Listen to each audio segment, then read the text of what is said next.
Le crépuscule recouvrait Oslo d'une couche de mélancolie alors qu'Astrid se tenait près du lit d'hôpital de son père. Le docteur Harald, philanthrope reconnu, respirait faiblement, ses yeux fermés mais son visage paisible. La pièce était remplie du bourdonnement des machines médicales, rythmant les derniers moments de sa vie.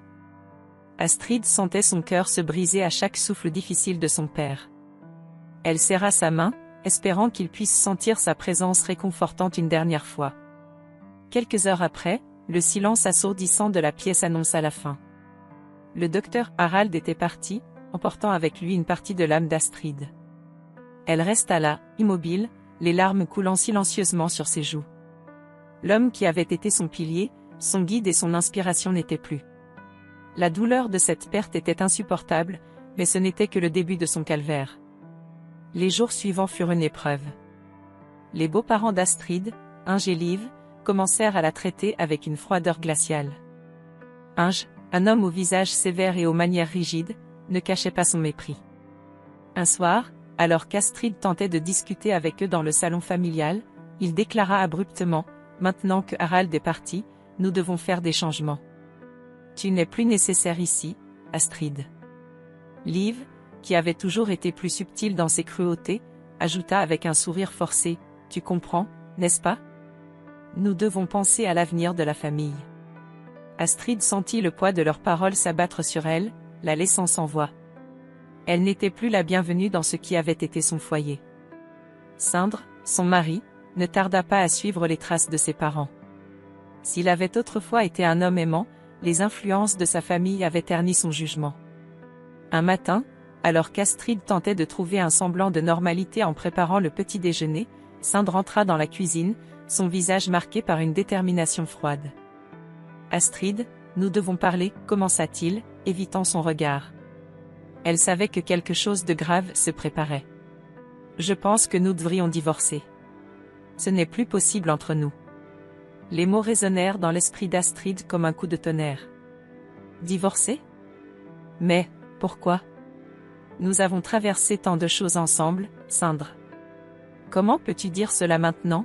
Sa voix tremblait, une combinaison de choc et de douleur. « Mes parents pensent que c'est pour le mieux. Et honnêtement, je suis d'accord avec eux, » répondit-il, impassible. « Ton père était la raison principale pour laquelle nous étions ensemble. Maintenant qu'il n'est plus là, il est temps de tourner la page. » Astrid sentit son monde s'effondrer. En quelques jours, elle avait perdu non seulement son père, mais également son mari et sa famille. Elle se retrouva seule, dévastée par cette cascade d'événements. La maison, qui avait autrefois résonné de rires et de conversations chaleureuses, était désormais un tombeau de souvenirs douloureux. Ces nuits devinrent des batailles contre l'insomnie, peuplées de pensées sombres et de questionnements incessants. Comment avait-elle pu en arriver là? Que avait-elle fait pour mériter une telle trahison? Les visages sévères d'Inge et Liv, le regard détaché de Sindre, tout cela la hantait. Pourtant, malgré la souffrance, une petite voix intérieure commençait à murmurer des mots d'espoir. Astrid savait qu'elle ne pouvait pas se laisser consumer par la douleur. Elle devait trouver un moyen de se reconstruire, de prouver à elle-même et au monde qu'elle était plus forte que les circonstances qui l'accablaient.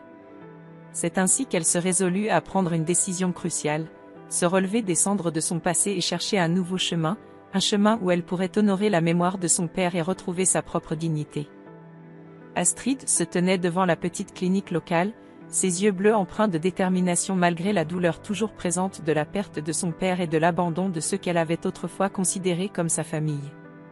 Elle avait décidé de ne pas se laisser abattre par les épreuves qui l'avaient frappée. Son père, le docteur Harald, avait toujours cru en sa capacité à surmonter les obstacles, et c'était en son honneur qu'elle embrassait ce nouveau chapitre de sa vie. À l'intérieur de la clinique, elle fut accueillie par le docteur Eric, un homme d'une cinquantaine d'années, au sourire bienveillant. Il avait entendu parler de son histoire, touché par son courage, avait décidé de l'aider. « Bienvenue, Astrid, » dit-il chaleureusement.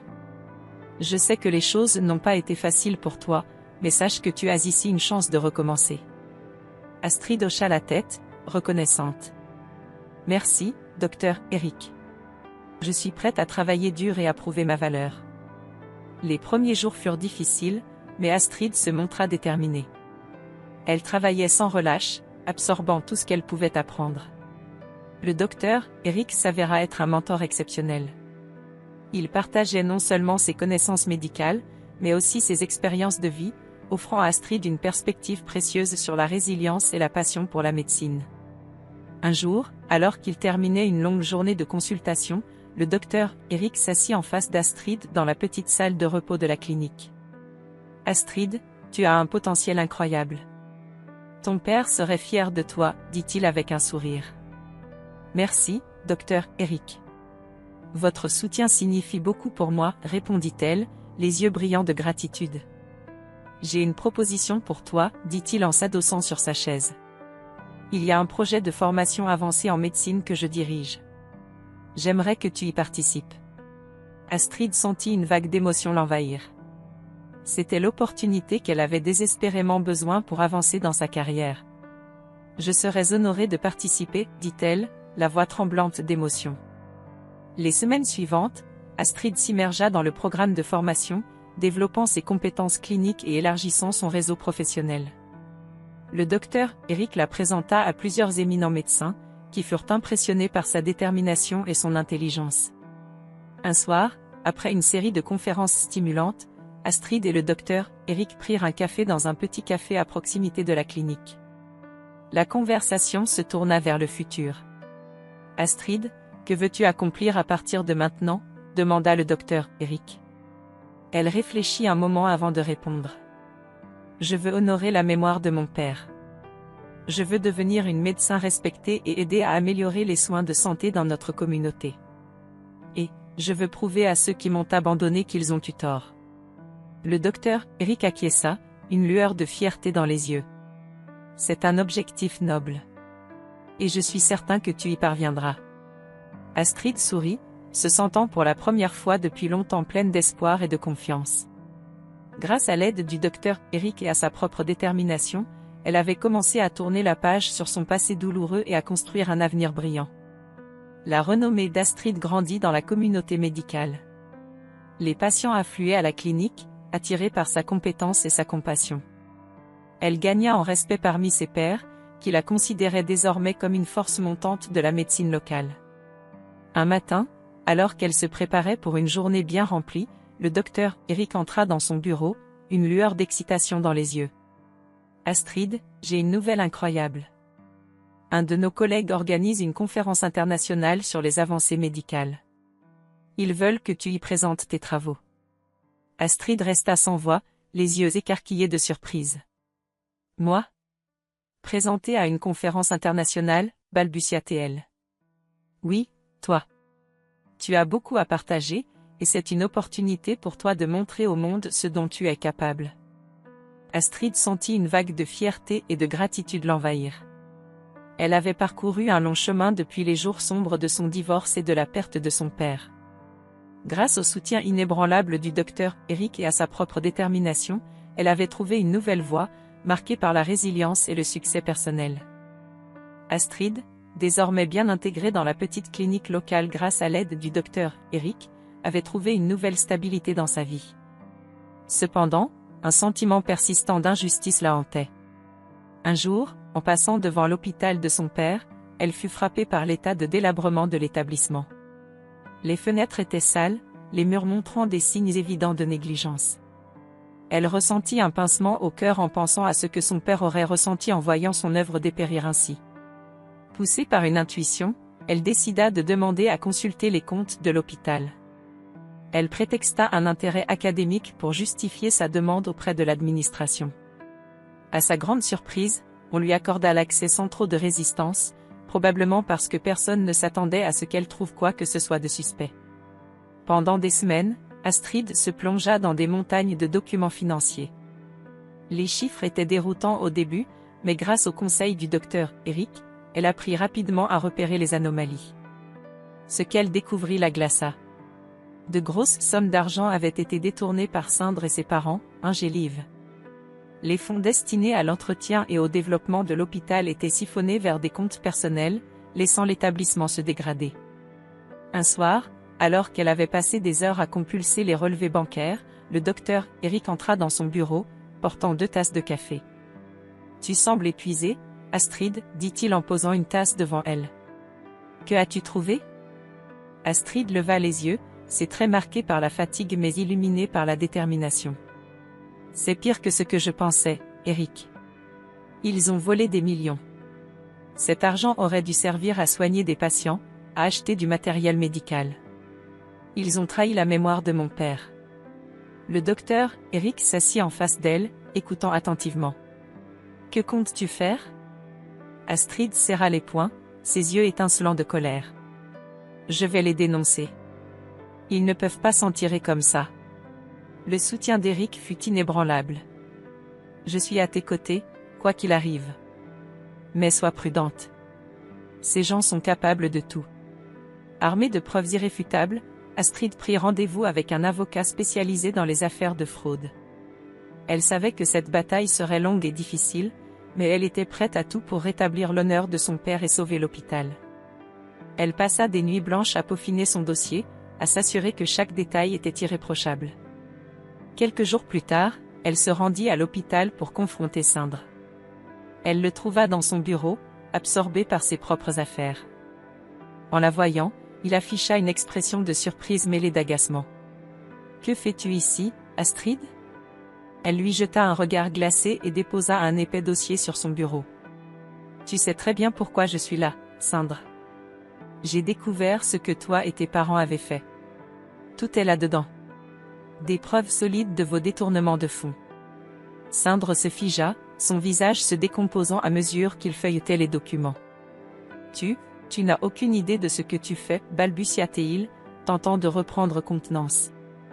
Astrid ne sia pas, au contraire, je sais exactement ce que je fais. Je vais sauver cet hôpital, et je vais te faire payer pour ce que tu as fait. En quittant le bureau, elle sentit un poids se soulever de ses épaules. La route serait encore longue, mais pour la première fois depuis longtemps, elle se sentait en paix avec elle-même. Elle allait rendre justice à son père et redonner à l'hôpital sa grandeur d'autrefois. Astrid se tenait devant l'imposante façade de l'hôpital que son père avait fondé, déterminée à restaurer l'honneur de sa famille. Les menaces et les tentatives d'intimidation de la part d'Inge et Liv n'avaient fait que renforcer sa résolution. Ces derniers jours, elle avait reçu plusieurs appels anonymes, des messages cryptiques la mettant en garde de ne pas aller trop loin dans son enquête. Cependant, Astrid refusait de se laisser intimider. Elle savait que la justice devait être rendue pour son père et pour tous les patients qui dépendaient de cet hôpital. Un matin, alors qu'elle traversait le hall de l'hôpital, elle aperçut une figure familière. C'était le docteur Eric, son mentor, qui l'attendait avec un sourire rassurant. « Astrid, comment te sens-tu aujourd'hui ?» demanda-t-il en posant une main réconfortante sur son épaule. « Déterminée, répondit-elle fermement. « Ils ne peuvent pas m'arrêter. Nous devons continuer à avancer. » Le docteur, Eric hocha la tête avec approbation. « Nous avons tous foi en toi. Sache que tu n'es pas seul dans cette bataille. » À ce moment-là, plusieurs anciens collègues de son père, des médecins et des infirmières qui avaient travaillé sous la direction du docteur Harald, s'approchèrent d'elle. Ils exprimèrent leur soutien et leur désir de l'aider à restaurer l'hôpital. Certains d'entre eux avaient même proposé de travailler bénévolement jusqu'à ce que la situation financière se stabilise. « Nous avons tous été touchés par la générosité de ton père, dit l'une des infirmières. Il a toujours mis les patients avant tout. Nous voulons t'aider à perpétuer son héritage. » Émue par ce soutien inattendu, Astrid sentit une nouvelle vague de détermination l'envahir. Avec l'aide de ses alliés, elle commença à mobiliser des fonds et des ressources pour la reconstruction de l'hôpital. Elle organisa des levées de fonds, des galas de charité et sollicita des dons auprès de la communauté. Les résultats furent au-delà de ses espérances. Un soir, alors qu'elle travaillait tard dans son bureau, elle reçut un appel. C'était Inge. « Tu crois vraiment que tu peux nous arrêter, Astrid ?» Sa voix était froide et menaçante. « Nous avons des moyens bien au-delà de ton imagination. Abandonne cette folie avant qu'il ne soit trop tard. » Astrid prit une profonde inspiration avant de répondre. « Je ne reculerai pas, Inge. Ce que vous avez fait est impardonnable. Je vais restaurer cet hôpital et rendre justice à mon père. » Inge éclata de rire, un rire sans joie. « Tu es plus naïve que je ne le pensais. Très bien, fais ce que tu veux, mais sache que tu joues avec le feu. Malgré ces menaces, Astrid continua sans relâche. La communauté, touchée par son dévouement et sa persévérance, redoubla d'efforts pour l'aider. Les dons affluèrent, et bientôt, les travaux de rénovation commencèrent. Les salles autrefois délabrées furent restaurées, les équipements médicaux modernes furent installés, et l'hôpital commença à reprendre vie. Un jour, alors qu'elle supervisait les travaux, un ancien collègue de son père s'approcha d'elle avec une proposition. « Astrid, il y a quelque chose que nous pouvons faire pour honorer vraiment la mémoire de ton père, dit-il. Nous pourrions renommer l'hôpital en son honneur. Qu'en penses-tu » Les larmes aux yeux, Astrid acquiesça. Ce serait un honneur. Les semaines passèrent, et l'hôpital, désormais rebaptisé « Hôpital Dr Harald », devint un symbole de résilience et de justice. Les patients commencèrent à affluer de nouveau, et les histoires de guérison et de compassion se multiplièrent. Astrid, entourée de ses nouveaux alliés et amis, sentait enfin qu'elle commençait à regagner son honneur et sa dignité. Cependant, une ombre persistait dans son esprit. Elle savait que la confrontation avec Sindre était inévitable. Mais pour l'instant, elle se concentrait sur la reconstruction de l'hôpital, déterminée à faire de cet endroit un sanctuaire de guérison et d'espoir, comme l'avait toujours voulu son père. Lorsque Sindre se rendit compte du succès grandissant d'Astrid, il ressentit un mélange de regret et de remords. La femme qu'il avait autrefois sous-estimée s'était relevée de ses cendres, plus forte et plus déterminée que jamais. Au fond de lui, il savait qu'il avait fait une grave erreur en la laissant partir. L'hôpital prospérait à nouveau sous sa direction, et les éloges qu'elle recevait de la communauté médicale ne faisaient qu'accentuer ses regrets. Un soir, après une longue journée de travail, Sindre décida de tenter de la contacter. Tremblant, il composa son numéro, espérant qu'elle daignerait répondre. À sa grande surprise, elle décrocha. « Astrid ?» « C'est Sindre. » Il y eut une longue pause au bout du fil. Astrid, de son côté, ressentit une vague d'émotions contradictoires. Elle avait reconstruit sa vie sans lui, mais une partie de son passé revenait frapper à sa porte. « Que veux-tu, Sindre ?» répondit-elle finalement, sa voix froide et distante. « Je voulais te parler. Je vois tout ce que tu as accompli et je me rends compte de la gravité de mes erreurs. Pourrais-tu m'accorder une rencontre ? Juste une conversation, s'il te plaît. » Astrid réfléchit un instant. La curiosité la piqua. Que voulait-il vraiment ? Était-ce une tentative sincère de réconciliation ou un autre tour de manipulation ? Très bien, Sindre. Retrouvons-nous à la cafétéria de l'hôpital demain à 14 h. Le lendemain, Astrid arriva en avance à la cafétéria. Elle s'assit à une table près de la fenêtre, observant les va-et-vient des patients et du personnel. Elle ressentait une certaine nervosité, mais aussi une détermination farouche à ne pas se laisser émouvoir par les paroles de Sindre. Lorsque ce dernier arriva, il sembla plus vieux, plus fatigué qu'elle ne se souvenait. Il s'assit en face d'elle, visiblement mal à l'aise. « Merci de m'avoir accordé ce moment, Astrid. Dis-moi ce que tu veux, Sindre. Je n'ai pas beaucoup de temps. » Il hésita avant de parler, cherchant ses mots. « Je réalise maintenant combien j'ai été influencé par mes parents. J'ai fait des choses horribles, et je sais que je ne mérite pas ton pardon. Mais je voulais te dire que je suis désolée. » Astrid leva un sourcil, sceptique. « Désolée ? Désolée ne suffit pas, Sindre. Tu as mis en péril l'héritage de mon père, tu m'as abandonné quand j'avais le plus besoin de toi. »« Je sais, répondit-il avec une voix tremblante. Mais en voyant tout ce que tu as accompli, je ne peux m'empêcher de te respecter. Tu as réussi là où j'ai échoué. » Astrid le regarda droit dans les yeux. « Et maintenant ? Que veux-tu vraiment ? Je voulais savoir s'il y avait une chance de réconciliation. Pas nécessairement en tant que couple, mais en tant que partenaire professionnel. Nous pourrions travailler ensemble pour faire de cet hôpital le meilleur du pays. » Elle éclata de rire, un rire sans joie. « Tu veux que je te fasse confiance après tout ce que tu as fait ? C'est ridicule, Sindre. » Il baissa la tête, honteux. « Je comprends ta méfiance. Mais je voulais au moins essayer. » À ce moment-là, un assistant entra dans la cafétéria, apportant à Astrid une enveloppe. « Docteur Astrid, Voici les documents que vous attendiez. Elle prit l'enveloppe et la posa sur la table, regardant Sandre avec une intensité renouvelée. Avant de prendre toute décision, il y a autre chose dont nous devons parler. Elle ouvrit l'enveloppe et en sortit une liasse de documents. Sandre reconnut immédiatement les preuves de leur malversation. Il pâlit, figé sur place. « Comment as-tu » commença-t-il, mais Astrid l'interrompit. « Ce n'est pas important comment j'ai obtenu ces documents. Ce qui est important, c'est ce que je vais en faire. » Sandre la regarda, réalisant l'ampleur de ses erreurs et la détermination inflexible d'Astrid. « Astrid, je... » « Non, Sandre. Il est trop tard pour des excuses. Trop tard pour des réconciliations. Ces documents sont ma garantie que tu ne pourras plus jamais nuire à cet hôpital ou à moi. » Elle se leva, laissant Sandre seule avec ses pensées et ses regrets.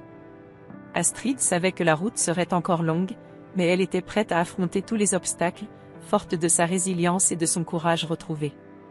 Tenait dans ses mains tremblantes mais déterminées, se figea sur place. Les documents exposaient en détail les malversations financières qu'il avait commises aux côtés de ses parents. Chaque page était une preuve irréfutable de leur culpabilité, une accumulation de trahisons et de mensonges qui, à ce moment précis, semblait peser des tonnes sur ses épaules. « Comment as-tu pu faire ça, Sandre » demanda Astrid, sa voix trahissant une colère froide mais maîtrisée. « Cet hôpital était le rêve de mon père, et tu l'as réduit en cendres pour ton propre profit. » Sandre, bouche bée, ne pouvait que balbutier quelques mots de défense. « Astrid, je ne savais pas que ça irait si loin. Mes parents ? Ils m'ont influencé. » « Ne te cache pas derrière eux, » répliqua Astrid sèchement. « Tu as pris tes propres décisions. Tu as choisi de trahir la confiance de mon père, de ta femme, et de toute la communauté qui comptait sur cet hôpital. » La pièce était chargée d'une tension presque palpable. Sandre, réalisant l'ampleur de ses actions, sentit un profond regret l'envahir. Mais il était trop tard pour les excuses, les dommages étaient faits, et Astrid n'était plus la femme vulnérable et brisée qu'il avait laissée derrière lui. « Je vais remettre ces preuves à la police et à la presse, » déclara Astrid avec une détermination inébranlable. « Tu répondras de tes actes, ainsi que tes parents. »« Non, attends, » s'écria Sandre, tentant désespérément de la retenir. « Il doit y avoir une autre manière. Nous pouvons trouver un arrangement, je suis prêt à tout pour réparer mes erreurs. »« Il n'y a rien à réparer entre nous, Sandre, » répondit-elle, le regard dur. « Ce que tu as détruit ne peut pas être reconstruit par de simples mots ou promesses. La justice doit être rendue pour que l'hôpital puisse renaître de ses cendres et honorer la mémoire de mon père. » Sans un autre mot, Astrid tourna les talons et quitta la pièce, laissant Sandre dans un état de désarroi total. Elle se dirigea directement vers le poste de police, où elle fut reçue par l'inspecteur Hansen. « Inspecteur, j'ai des preuves de fraude et de détournement de fonds concernant l'hôpital de mon père. Mon ex-mari et ses parents sont les responsables, » déclara-t-elle en posant le dossier sur le bureau de l'inspecteur. L'inspecteur Hansen parcourut rapidement les documents, ses sourcils se fronçant en signe de concentration.